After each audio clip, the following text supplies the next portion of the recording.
이 두 가지 설 가운데에서 먼저 나온 설은 당연히 열반경에 나오는 요 말이에요. 이 열반경에 나오는 걸 갖다가 권한가에서 권한가를 쓴 사람이 이끌어 쓴 말이에요. 그래서 밝은 구슬을 흐린 물에 던져 넣으니 흐린 물이 맑아지고 부처님의 이름을 어지러운 마음에다가 던져 넣으니 어지러운 마음이 곧 부처님 마음이 되는구나. 이렇게 해가지고 그런 글이 있습니다. 제 글은 아니고 이렇게 권한가는 책에 나오는 거죠. 야광이라고 하는 게 그런 거예요.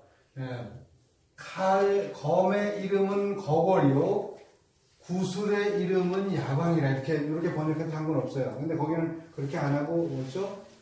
거걸이라는 이름은 검은 조나라 국보고 그리고 야광은 명주로 이름이 높았다 이렇게 되어 있죠. 네, 그런 건데 뭐 뜻은 비슷비슷한 겁니다. 어쨌든 그래서 이 거걸이라고 하는 게 그냥 큰 대궐이 아니고 칼 이름을 그렇게 붙였는가 봐요. 칼 이름을. 어쨌든 조나라 국보라고 하면 한 나라의 국보가 될 정도라면 굉장히 명검이라고 봐야 되겠죠. 명검이죠. 그러니까 그렇게 거걸이라는 아주 명검이 있었고 야광이라고 하는 아주 유명한 그런 아마 구슬이 있었는데 그 구슬이 바로 저거죠. 구슬이 어떻게 생겼느냐 하면 여기는 가만히 있어보자. 여기는 그게 불상이 지금 없는데 우리 법당에 보게 되면은 무슨 보살을 모시냐면 지장보살을 모시는 데가 있습니다. 지장보살이 이렇게 왼손에 들고 있는 것이 그 명주예요. 명주인데 그 명주를 이렇게 들고 있는데 그 명주가 둥근 형태겠어요? 네모난 형태겠어요? 어떤 거겠어요? 당연히 둥근 형태입니다. 둥근 형태인데 이 둥근 형태이기 때문에 뭐를 비칠 때 뭐냐? 둥글기 때문에 전방위적으로 오는 빛을 다 받아들일 수 있어요. 전방위적으로 오는 빛을 다 받아들일 수 있습니다. 왜냐하면 이게 각이 지게 되면은 이게 빛을 제대로 이렇게 부드럽게 받아들이지 못하는데 동그란 형태다 보니까 어디서 오는 빛을 다 받아들일 수 있는 거죠. 동시에 뭐가 있죠? 둥근 원형으로 되어 있는 구형으로 되는 그런 부채의 구슬이라고 하는 것은 전체를 동시에 또 비출 수도 있는 거예요. 거기서 나오는 빛이 동시에 퍼져나가서 비추는 거예요. 만약에 태양이 사각으로 되어 있다 그러면은 비추는 쪽은 비추는데 못 비추는 쪽은 못 비출 거예요. 그런데 태양이 둥근 형태니까 전방위적으로 그 빛을 비추지 않습니까? 위아래만 비춘다거나 옆에만 비춘다거나 앞뒤만 비추는 게 아니라 전체를 다 비추잖아요. 왜? 둥근 형태니까. 그것처럼 이 구슬이라고 하는 것도 마찬가지로 이 야광이라는 구슬도 마찬가지로 그렇게 둥근 형태로 되다 보니까 온 누리를 동시에 비출 수 있는 거가 됩니다. 그래서 그런 지장보살이 가지고 있는 야광에 대한 얘기가 이렇게 나옵니다. 장상명주 일과한 자연수색 변내단 기회 제기 친분부 암실 아순 향회관이라는 말을 쓰거든요. 그러니까는 장상명주 일과한데 손바닥 위에 그 밝은 구슬이 이렇게 있어요. 장상명주 손바닥 위에 명주 밝은 구슬이 있는데 일과환이라 하나가 있는데 그게 하도 박다 못해 차다는 느낌이 차다고 하는 느낌이 들 정도로 아주 밝은 거예요. 자연수색 변내단이라고 하면 자연적으로 색을 따라서 어떤 물질을 따라서 빛을 반사하는 거예요.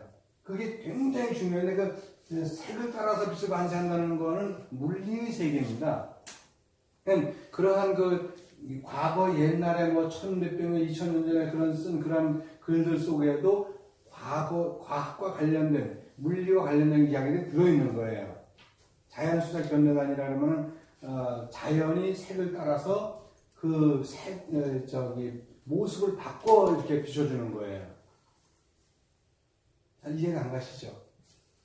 어쨌든 간에 제가 아까 얘기했지만 이렇게 빛이 이렇게 비추는데 이 빛이 가다가 여러분 얼굴에 부딪히기 때문에 여러분 얼굴이 보이는 것처럼 아무것도 없으면 안 비춥니다. 계속 갑니다. 계속 가는 겁니다. 끝까지 갑니다.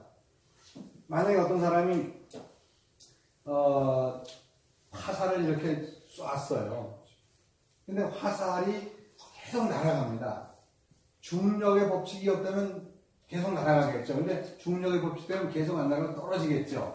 떨어지는데 그게 아니라면 계속 날아갈 거예요. 그럼 그 날아가는 그 시점에 가가지고 화살을 다시 한번 쏘는 거예요. 물론 그게 가다가 어디 박힐 수 있겠지만 박히지 않는다면 계속 날아갈 수 있는 거예요. 그러다가 또 거기서 또 그 화살을 다시 또 쏘고 계속 하면 계속 날아갈 수가 있는데 그런 건 없죠. 왜냐하면 거의 다 지구 자체가 중력을 가지고 있기 때문에 그렇게 계속 날아가지는 못하죠. 여러분 그 피사의 사탑에서 이렇게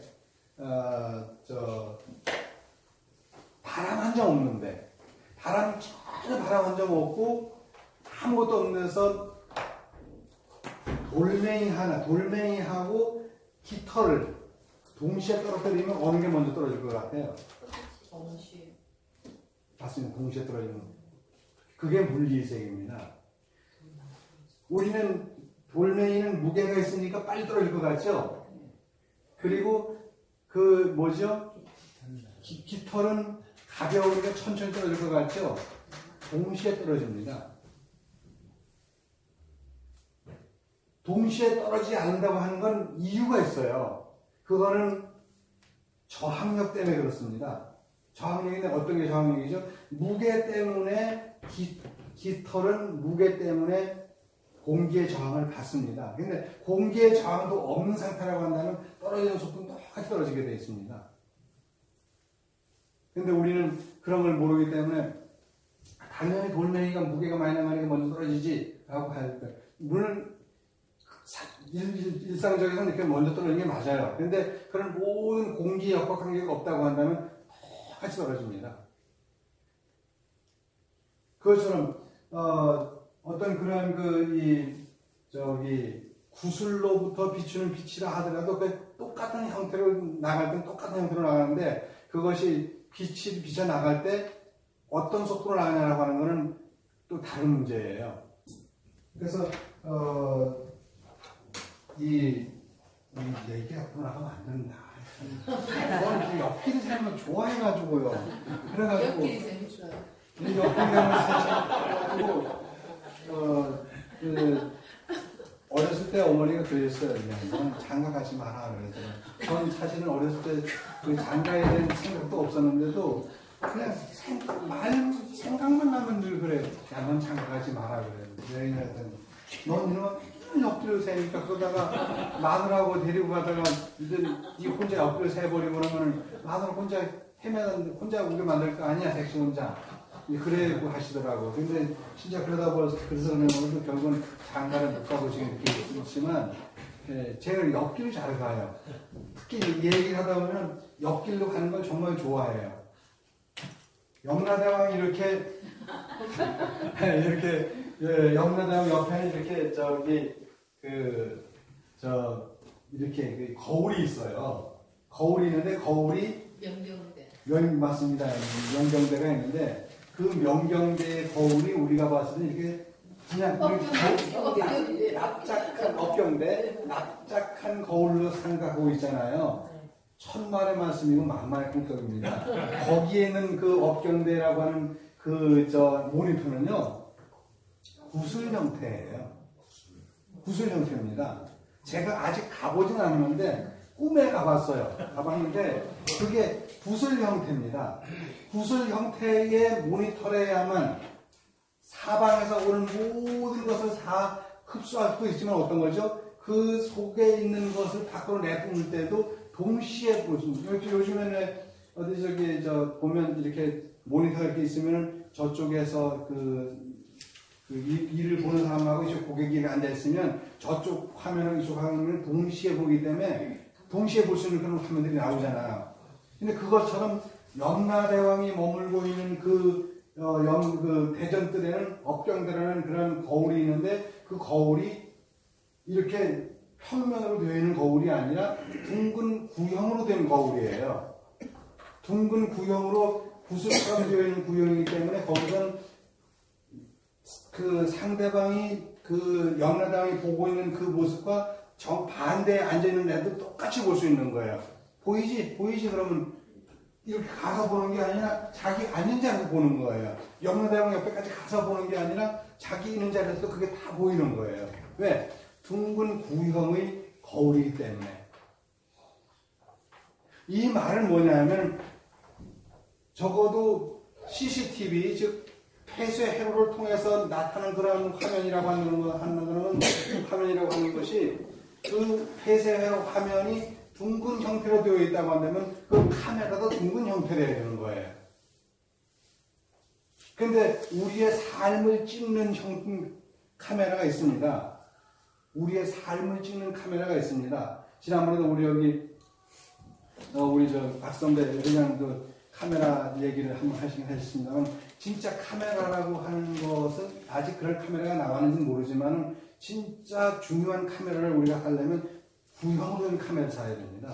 근데 아직 그런 카메라 아직 못 만들었을 거예요. 전 세계적으로 그런 기술이 안 될 거예요. 근데 그 카메라를 할 땐 전방에서 온 모든 것을 동시에 찍을 수 있어야 되는 거예요. 근데 적어도 이 우주라고 하는 거대한 우주라고 하는 그런 카메라라고 하는 것은 우리의 삶의 세계를 동시에 찍어냅니다.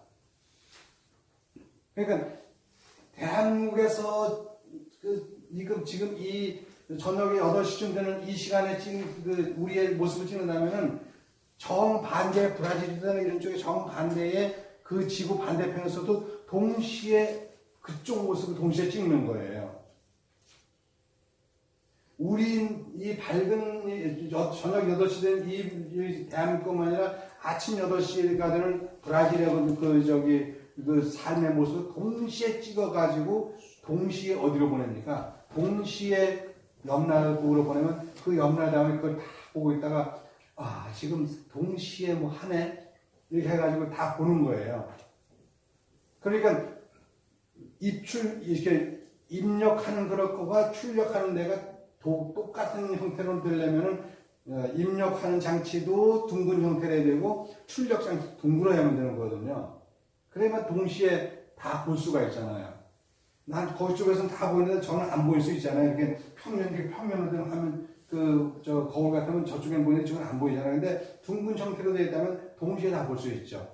여기서도 보지만 옆에서 다 동시에 똑같이 볼 수 있거든요. 그런 형태로 되어 있는 게 바로 염라대왕이 머물고 있는 그 업경대, 거기에 업경대, 대전들에 있는 업경대인데 그 업경대가 이렇게 지금도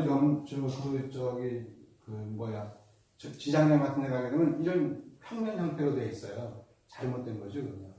저처럼 물질을 좀 공부하는 것은 그 잘못됨을 바로 압니다. 그건 아닙니다. 정말 업경대라고 하려면 구형이어야 돼요.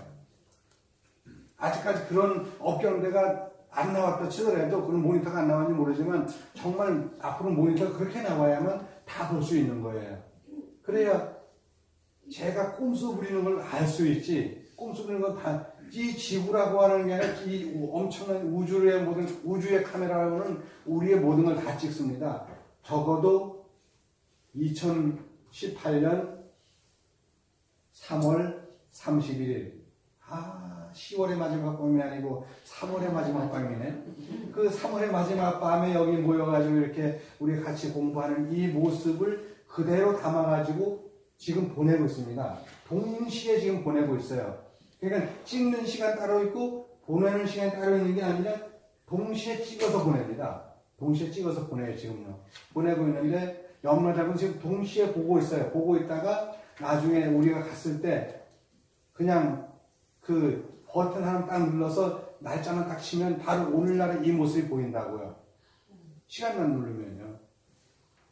그러면 그때 이런 사람들이 와가지고 같이 이런 공부를 했는데 그때 이 장상명주 얘기가 나왔었네? 이거 다 나온다고요. 근데 정말 새끼를 가는데 그렇게 좋아하대 다들? 그 다 보이는 거예요. 죄송해요. 근데 이거 다 한문에 들어가는 거니까요.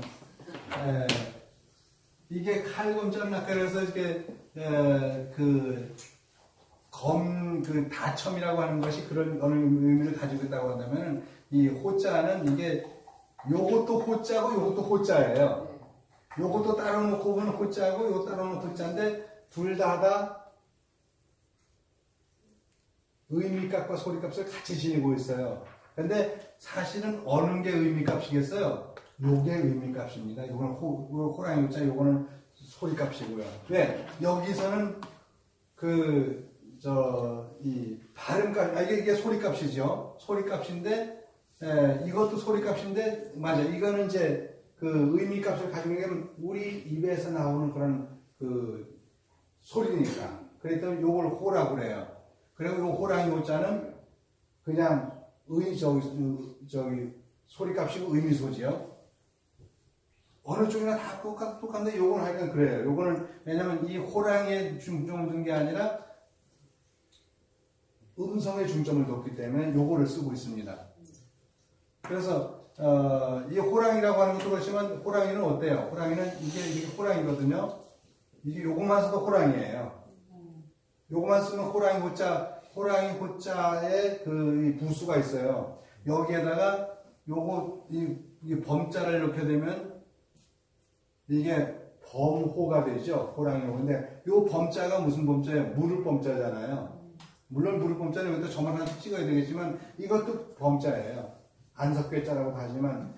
근데 호랑이는 이렇게 살못이 숨어서 무릎 꿇고 숨어 있다 그래가지고 이런 모습을 가지고 있어요. 호랑이는. 그리고 이 호랑이 호자 말고 이 같은 호랑이 호자 밑에다가 이걸 대신 다른 걸 넣었을 때 이렇게 했을 때 이거 뭐죠? 빌허자예요. 빌허자라고는 이게 풀숲이거든요. 풀숲인데 풀숲에 호랑이가 있는 거예요. 풀숲에 호랑이가 있다고 하는 건 뭐죠? 그만큼 숲이 우거져가지고 사람이 살 수 없는 곳이에요. 숲이 너무 우거져가지고 위험천만한 곳이죠. 그래서 텅 비었다라고 하는데 호랑이가 자기 모습 드러내고 살진 않습니다. 항상 숨어 살아요. 숨어 있으면서 자기의 몸을 잘 은둔해서 누가 와서 텅 비었네 라고 느낄 때 그때 덮치는 거예요. 모든 호랑이과 고양이과 동물은 다 그렇습니다. 사자도 마찬가지로 숨어서 지키다가 덮치는 거예요. 왜냐하면 호랑이보다 빠른 그러한 사자보다 빠른 그러한 동물들이 많기 때문에 호랑이가 철저히 자기 자신을 은둔한 상태에서만이 사냥을 할 수 있습니다. 자기 자신을 은둔하지 못하면 절대를 못 잡습니다. 왜냐하면 치타는 무지무지게 빠르긴 빠르지만 그놈이 한계성이기 때문에 조금 뛰다 보면 그냥 지쳐가지고 하다 말아버리죠. 들깨 같은 경우는 어떻습니까? 막 2시간, 3시간 뛰어도 들깨는 안 지칩니다. 아까 얘기했지만 코끼리 같은 경우는요, 시속 40km를 달리더라도 몇 시간씩 달려도 지치진 않습니다. 코끼리 같은 경우는. 그런데 호랑이가 지가 고양이과 동물들이 숨어있지 않는 상태에서 먹이를 사냥하기는 굉장히 어렵죠. 그래서 이 호랑이 호자가 여기서는 그 범호자이기 때문에 요 물을 범자 써가지고 범호라고도 하지만 사실 그런 것보다 그냥 호랑이라는 뜻이고요. 근데 요걸 두 개를 묶어가지고 그냥 어떤 그 소리를 내는 그런 의미를 가지고 있습니다. 그리고 요것도 호랑이의 포효라고 보는 경우도 있긴 있어요. 근데 어쨌든 글자 그대로 어떤 이름이에요. 검의 이름이 뭐냐? 거골이에요. 큰 어떤 그런 그 대골집이죠. 왜 근데 거자가 이렇게 썼느냐 이거죠, 거자가. 이게 신하신자하고 그 약간 달라요. 이거를 갖다가 지금 이렇게 돼 있으면 이게 신하신자는 이렇게 돼 있잖아요. 이렇게 돼 있는데다가 하나씩 더 돼 있죠, 이렇게. 이게 신하신자인데 저거는 큰 거자는 요거의 부계가 없어졌어요. 근데 요거를 갖다가 90도로 젖혀놔요. 그러면 어떻게 되죠? 90도로 놓게 되면 이렇게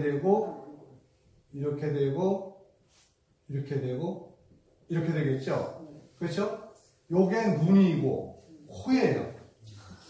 눈이 코인데 이게 정석으로 얼굴 눈에 보이는 모습이에요. 신하는 사람 모습은 다 이게 정석이에요. 근데 신하라고 하는 것은 왕 앞에서 어떻게 돼요? 고개를 숙여야 돼요. 그래서 이 고개를 숙이고 있는 모습이에요. 고개를 숙이고 있는 모습이거든요. 그래서 이 신하는 그런데 숙이는데도 불구하고 요거 자체가 없어져 버린 거예요. 요거 자체가. 이렇게 됐으면은 반대로 여기는 이제 이게 이렇게 될 수도 있죠. 이렇게 됐을 때는 이게 무슨 뜻이냐면 이거는 눈으로 보는 어떤 세계를 뛰어넘어 버린 거예요. 눈에만 의존하지 않고 그냥 툭 튀어버린 거예요. 이게 어떤 면에서는 이게 눈이라는 뜻도 가지고 있지만 이것이 보이는 것을 막아주는 거예요. 어떤 방해하는 역할을 하거든요. 문풍지가 가렸거나 아니면 다른 어떤 원팽물이 가려져 있어가지고 못 봐요. 근데 이게 없으면 어때요? 툭 튀어 다 볼 수 있잖아요. 이게 그래서 이게 큰 것자라고 하는 거는 이게 거꾸로 놓게 되면 이걸 갖다 이렇게 90도 각도로 눕혀놓게 되면은 다 볼 수 있다는 뜻입니다. 그래서 크다는 거예요. 아, 정말 세상이 넓구나. 참 크다. 이렇게 해서 큰 것자가 돼버린 거예요. 이 그 골자에 그 대골골자인데 이게 대골골자가 된 거는 바로 문문자 때문에 그렇게 쓰인 거예요. 그게 이제 보통 문이라고 하는 건 이렇게 돼 있잖아요. 이게 두 개인데 요게는 이게 지금 우리 이 대각사 이쪽 문이 이렇게 돼 있죠. 두 개의 문이 이렇게 닫혀 있습니다. 이쪽 문하고 이쪽 문이 이렇게 두 개가 닫혀 있어요. 닫혀 있는데 보통 우리 현관문 이런 문은 그렇지만 보통 이렇게 미닫이 문, 이렇게 여닫이 문 하나 있잖아요. 그러면 요거 하나짜리죠. 이렇게 돼 있죠. 요게 위로 붙은 거는 요 위로 붙은 걸 갖다가 그냥 밑으로 그냥 내리면은 밑으로 내리면 이거 같은 거예요. 근데 요 밑에 걸 갖다 없애버리고 위로다가 이렇게 올놨죠. 이게 왜 그런지 아세요, 여러분들? 지금 요즘은 걸쇠라는 게 없어졌어요. 옛날 저 해인사 처음 들어갈 때마다 그 해인사 구면당이라든가 이런 큰 이 대청에는 문을 이렇게 해가지고 여기를 이렇게 해서 들어요. 밖으로 열면 저쪽에 처마 밑에가 닿아요. 이걸 들면. 그럼 거기다 걸쇠를 이렇게 해가지고 걸어요. 그러면 이 문이 그냥 시원하게 이제 푹 트여 있죠. 그러면 바깥의 공간과 안의 공간이 막혀 있다가 툭 트여버리니까 뭐가 돼요? 그대로 넓은 세상이 돼버리잖아요. 우리는 문을 통해서 바깥 공간과 안 공간을 막아버리고 차단했지만 그 문을 걸어서 이렇게 걸기 때문에 그런 게 다 툭 트이는데 이 위에다가 이걸 놓으면 뭐냐면 걸쇠의 뜻입니다. 그냥 문을 이렇게 걸어 올리는 거예요. 그러면 문을 걸어 올리면 시원하게 펼쳐지겠죠. 그런 의미를 가지고 있는 게 지게호자이기도 합니다. 물론 이 지게호자는 그거보다는 저 제주도 같은 데 가게 되면 이렇게 크게 말뚝 두 개 받고 돌멩이 깎아갖고 나무 갖다 이렇게 건너놓고 놨잖아요. 그거 있으면 못 들어가잖아요. 이거 치우면 들어갈 수 있게 되는데 그런 걸 의미하기도 해요, 또. 아무튼 이거는 한 짝짜리 문이고 이건 두 짝짜리 문이니까 두 짝짜리 문은 크다는 뜻이에요. 어쨌든 큰 문입니다. 작은 문에 누가 두 짝씩 하게 해서 큰 문이니까 두 짝을 하게 해서 진짜 큰 문은 두 짝도 넘죠. 한꺼번에 막 몇 짝씩 되지만 일단 옛날 사람들이 봤을 때 두 짝짜리도 굉장히 크다고 봤겠는데 여기에다가 이 벌자가 그 벌자예요. 그 벌자 쓰는데 요게 관계하다는 뜻입니다. 관계하다. 관계라는 거 뭐 아시죠? 이렇게 뭐 하여간 간섭하다 뭐 이런 뜻도 있어요. 간섭하다. 그리고 이거는 뭐죠?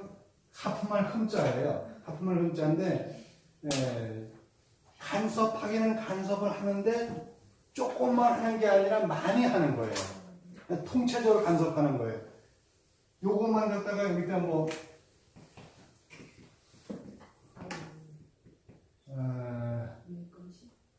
어떻게 하시네요? 이렇게 쓰나? 아니, 그러니까 이렇게 되는데, 이게 사람의 변이 있는지 모르겠는데, 매입관시 그러면, 상관하지 마라든가 상관없어라든가 이런 뜻이잖아요. 우리가 관계한다는 것은 뭔가 상관하는 거예요. 여기서 이건 뭐냐? 관계하긴 하는데, 상관이 있긴 있는데, 큰 상관이 있는 거예요. 큰 상관이 있는 거예요. 그래서 이게 문은 문인데, 이 문이라고 하는 것이 어떤 이 골 전체를 크게 상관하는 그런 골이다 해서 그 골자를 넣어가지고 대골을 하게 됐습니다. 대골이 문 없는 대골이 있나요? 당연히 문이 있죠. 그런데 그 김영삼 전 대통령이 즐겨 쓴 글이 무슨 말인지 아시죠? 맞습니다. 대동문입니다. 큰 돈은 이거요. 네, 대도는 문문이죠. 이렇게. 큰 돈은 문이 없다고 그렇게 해가지고 했는데, 이거는 중국의 어느 선사가 한 얘기예요.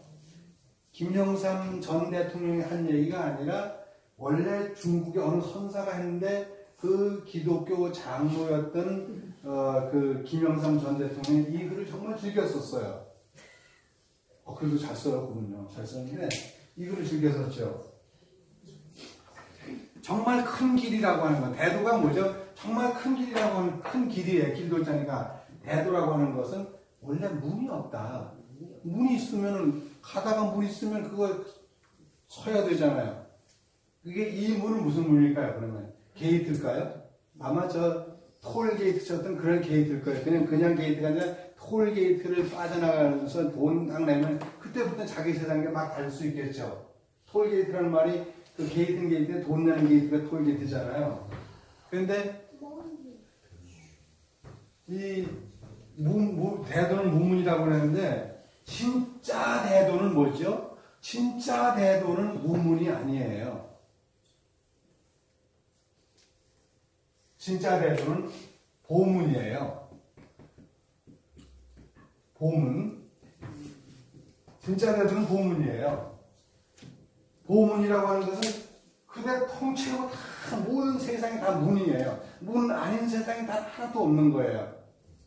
초등학교를 들어가는 데도 문이 필요하고, 대학을 들어가는 데도 문이 필요하고, 어린이집을 들어가는 데도 문이 필요하고, 장가를 가는 데도 문이 필요하고, 시집을 가는 데도 문이 필요해요.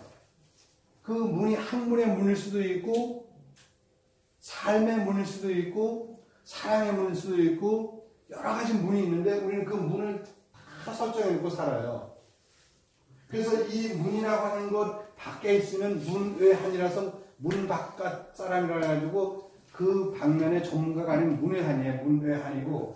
그런데 문 안에 들어오면 뭐죠? 입문자가 되는 거예요. 그 문이라고 하는 것은 이렇게 여닫는 이런 것만이 아니라 생각의 세계에는 항상 문이 있어요. 문 없는 건 없습니다. 전체가 다 문이 있습니다. 문이 없다 그러면 뭐가 없어질까요? 문이 없다 그러면 오히려 통째로 다 열려있다고 보면 좋을 것 같지만 항상 모든 원흉은 항상 반포로 통한다고 합니다. 반포라고 하는 말이 있어요. 원흉과 반포라는 말이 있는데 이거 굉장히 중요한 얘기. 이런 얘기는 딴 데서 잘 못 듣는데. 이게 원흉이라고 하는 건 이렇게 써요. 원흉은 원흉.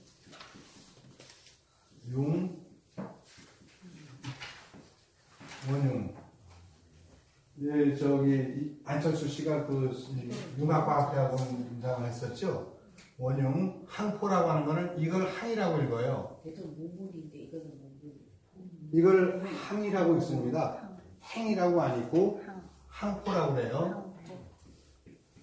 항포인데 항포는 차별이라는 뜻이고 원흉은 무차별의 뜻이에요. 차별이 없다는 뜻이고 항포는 차별이 있는데 차별 없는 항포는 차별 없는 원흉은 없습니다. 원흉 없는 차별이 없듯이 차별 없는 원흉은 따로 존재할 수가 없습니다. 왜냐하면 모든 것은 다 툭 트여 있는 것 같지만 하나하나마다 다 단계가 있어요. 우리는 이렇게 그냥 보면, 그냥 한 덩어리네? 그냥 한 덩어리예요.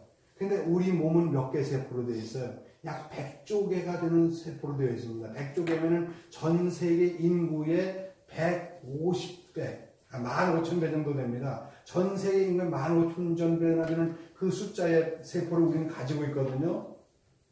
근데 세포 하나하나를 가지고 보면 별거 아닌 것 같은데, 그러나 그걸 무시하고서 우리 몸뚱아리가 있을 수는 없는 거예요. 항상 모든 몸뚱아리는 그런 작은 세포들이 모여서 하나의 생명을 이루는 것과 마찬가지로 원유라고 하는 것은 항상 한 포를 가지고 있어요.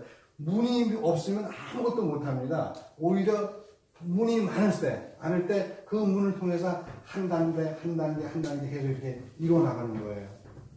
우리는 단계가 없으면 바로 그냥 1층에서 바로 15층까지, 아니 123층까지 롯데월드 그걸 올라갈 수 있을 것 같지만, 그러나 그 사이마다 항상 층이라는 게 있어요. 층이 없으면 바로 못 올라갑니다. 그것처럼 이 대도는 무문이라고 하는데, 실제 대도는 무문이에요. 대도는 보문이에요. 이 보문은 누가 드나들죠? 보문은 관세음보살이 드나드는 문이 보문이에요. 그러니까 보문, 시연, 원력, 공신 그러거든요. 관세음보살은 보문을 통해서 항상 드나들어요. 그래서 이 중생에게는 요게 어울리겠네. 초콜릿을 좋아하는 중생에게 초콜릿을 가져가야 되는데, 초콜릿을 안 좋아하는 중생에게 초콜릿 가져가면 별로 시큰둥할 거 아니에요. 그 사람마다 그 사람의 성격을 알고 기호를 알아가지고 거기에 맞는 것을 가져가는 게 보문이거든요. 보문의 보자가 뭐예요? 이게 보자가 이렇게 돼 있잖아요. 가만있어 보자. 이렇게 돼 있나? 이렇게 돼 있잖아요. 이거 맞죠? 네. 근데 이 보자가 위에가 이게 뭐냐면 아우를 병자입니다. 밑에가 태양이거든요. 아우를 병자라고 하는 거는 이게 아우를 병자인데, 이 위에는 초두예요. 초두라고 하는 자연의 세계죠. 밑에 아우를 병자는 뭐냐면, 다 포함해서 아우를 병자는 결국은 홀로가 아니라 여럿이라는 뜻이죠. 햇살이 온 누리에 아우러 가지고 두루두루 퍼져가는 거예요. 그래서 마치 그 햇살이 뭐처럼 그 나무 사이마다 아침에 이렇게 해가 떠오르면 나무 사이로 햇살이 쫙 비치잖아요. 그것은 그런 모습을 한 거예요, 보자가. 이건 그런 글자로 만들어진 거예요. 그런데 아침에 나무 이렇게 해가 솟는데 나무가 이렇게 울창한 나무 사이로 햇살이 쫙 비치면 정말 장관이거든요. 그런 장관스러운 모습을 갖다 보면서, 야, 정말 두루하네? 이렇게 본 거예요. 두루하다고. 관세음보살이 마치 햇살이 떠오르면서 그 숲 사이를 쫙 사이사이마다 햇살이 번지듯이, 관세음보살은 모든 사이사이마다 당신의 자비의 햇살을 이렇게 뿌려준다는 거죠. 그래서 그 보가 중요한데, 이 보문으로다가 관세음보살은 보문으로다가 시연을 해요. 시현. 보일자에다가 현자죠. 보문으로다가 시연을 해요. 보여주고 보여주는 거예요. 나타내주는 거예요. 그래서 이 보문 시연인데, 이 시자가 맞나 모르겠다. 비슷하긴 한데, 어쨌든 관세음보살은 보문으로 시연을 합니다. 여기서도 마찬가지로 이제 그 거벌의 거자도 그런 의미를 가지고 있어요. 그 다음에 근데 어쨌든 요거는 묶어서 칼 이름이에요. 칼 이름이고, 요거는 좀 이제 빨리 해야 되겠네요. 그 다음에 주칭야광인데, 구슬주 일컬을 칭 반야빛광인데, 이 구슬주자는 원 발음이 중국 발음은 뭘로 나와요? 저우라고도 나올 수 있겠지만, 저도 지금 뭘로 나오는지 잘 모르겠네요. 네? 어떻게 나와요? 저우칭 이해광이에요. 이건 여우가 아니라 이해로 나오죠. 이해광. 예. 이해광이죠. 그래서 구슬이 있는데 거기 구슬은 야광이라고 하는 거예요. 야광이라고 하는 건 밤에 비춘다 해서 야광이에요. 밤야자에는 뭐가 들어있죠? 밤야자에는 위에 이렇게 우주가 있어요. 이 우주가 있어가지고 우주 밑에는 누가 살아요? 아니면 지붕이 있어요. 지붕 아래 사람들이 살죠. 사람들이 사는데 사람들이 밤이 되면 어디를 가요? 사람이 밤이 되면은 저녁이 되면은 자러 들어갑니다. 집으로 자러, 사람이 저녁이 되면 집으로 잠자러 들어가는 거예요. 건물 밑으로, 건물 속으로 잠자러 들어가는 것을 밤야자가 이렇게 되는 거예요. 여기 저녁 석자거든요. 그런데 저녁 석자는 이렇게 만드는데 이게 하나 더 길게 나왔어요. 이게 왜 뭐죠? 들어가면 오래 나는 거예요. 오래 가는 거예요. 바로 안 나와. 낮에 같으면 들락날락 하는데 밤이 돼도는 잘 안 나와요. 왜? 이게 오래 붙자거든요. 들어가면 안 나와. 잠자야 되니까. 그러니까 밤이 되면은 저녁이 돼가지고 이렇게 그 집 밑에 들어가 사람은 집 밑에 들어가 집 속에 들어가지고 버전을 주면 오랫동안 그 저녁을 지낸다고 그래가지고 밤낮자가 이렇게 만들어진 거예요. 재밌지 않아요, 여러분들? 네. 재밌는데 이 밤낮자에도 저녁 석자가 들어가 있어요. 그런데 여러분 이제 재밌는 거 하나 또 해드릴게요. 전에도 한번 얘기한 것 같은데 이 저녁과 관련된 것들이 몇 개가 있어요. 이게 보면 하루 저녁에 어느 날 하룻밤에 밤새 변화해보게 되면은 죽을 사자가 되는 거예요. 밤새 안녕하시면 죽을 사자가 되는 거예요. 원래는 이건 뼈 발릴 알자로 나와요. 뼈 발릴 알자예요. 뼈 발릴 알. 그 뼈 발린다는 게 뭐예요? 저는 죽는다는 거죠.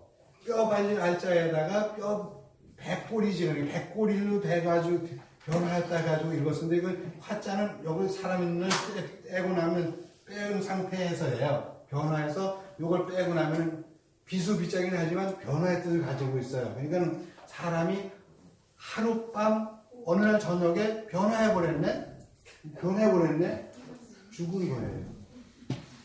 그런 이제 이렇게 있는 거 하면은 이 저녁 석자를 가지고 또 딴 데도 써요. 여러분,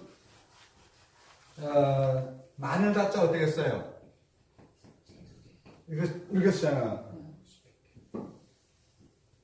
이렇게 하면 뚜어 싸우고 그러면 얼마지? 이렇게 해서 얼마가 되잖아요. 근데 이 뚜어라고는 뚜어로 그러면 이게 뭐냐면 저녁이 두 개예요. 저녁이 두 개라는 거는 저녁에 두 탕을 뛰면 좀 많지 이런 뜻이에요.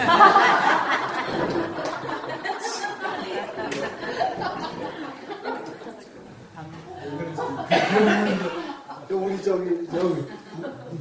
모목과사님은 택시를 오랫동안 했잖아요. 그럼 밤에 장거리 두 탕을 뛰면 너무 피곤하잖아요. 탕만 뛰고 마는 거예요. 그래서 저녁에 두 탕은 많아. 그러니까 한 탕만 뛰라는 거예요. 무슨 말인지 아시죠? 저 세부적인 얘기는 제가 몰라요. 그런 것처럼 그 재미있는 이야기들이 사실은 그 글 속에는 많이 들어있어요. 네. 구슬주, 일컬을 칭, 밤야, 일컬을 칭자는 뭐죠? 일컬을 칭자라고 하는 것은 이게 옛날부터 이게 저울칭 그래서 저울칭자예요. 이게 저울칭자인데 나중에 일컬을 칭자로 되지만 원래는 저울칭자예요. 옛날에는 곡식을 될 때 두 가지가 있습니다. 하나는 말로 되고 하나는 무게로 됩니다. 무게로 하는 것이 이 칭이고 그리고 저울로 하는 것도 물론 이거 하지만 무게로 되는 건 이거고 그 다음에 되로 하는 것은 뭐죠? 되나 말로 하는 건 이거예요. 사이언스죠. 과학의 뜻이에요. 그러니까 과학이라고 하는 게 뭐죠? 별을 말질하듯이 정확하게 하는 거예요. 별을 이게 있으면 별을 말질할 때 누군 더 주고 누군 적게 주는 게 아니라 똑같은 말에 따라서 그걸 주는 거예요. 그런데 거기서 뭐 어떤 사람은 조금 덜 주고 어떤 사람은 많이 주고 그러면 그게 말이 제대로 말질을 제대로 한 게 아니잖아요. 과학이라고 하는 것은 별을 말진하는 데서 하는 학문에서부터 시작이 된다 그래가지고 이렇게 과학이라고 쓰거든요. 근데 이게 물론 사이언스가 됐지만 이거는